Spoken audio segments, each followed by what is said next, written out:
Début décembre 2020, Elliot Page, anciennement Ellen Page, a fait son coming out transgenré. 4 mois après cette annonce, ce dernier a donné une interview intime au Time dans laquelle il se livre sans filtre sur sa nouvelle identité. Un témoignage dont il est fier. Avec un profond respect pour ceux qui sont venus avant moi. Je suis reconnaissante envers ceux qui m'ont soutenu et j'ai une grande préoccupation pour la génération de jeunes trans que nous devons tous protéger. S'il vous plaît, rejoignez-moi et dénoncez la législation anti-trans, la haine et la discrimination sous toutes ses formes, a-t-il écrit sur Instagram, en légende d'une photo prise à l'occasion de son entretien avec le magazine. Dans cette longue interview, Elliot Page replonge dans ses souvenirs d'enfance et se rappelle qu'à l'âge de 9 ans, il s'est senti comme un garçon après avoir été autorisé à se couper les cheveux très courts. Je voulais être un garçon.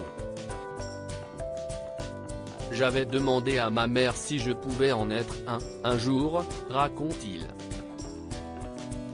C'est d'ailleurs avec une coupe très courte qu'il s'affiche aujourd'hui. Je ne me reconnaissais pas. La vie d'Elliot Page a basculé durant la pandémie, particulièrement lors du premier confinement. J'ai eu beaucoup de temps, seul, pour vraiment me concentrer sur des choses que, je pense, j'évitais inconsciemment.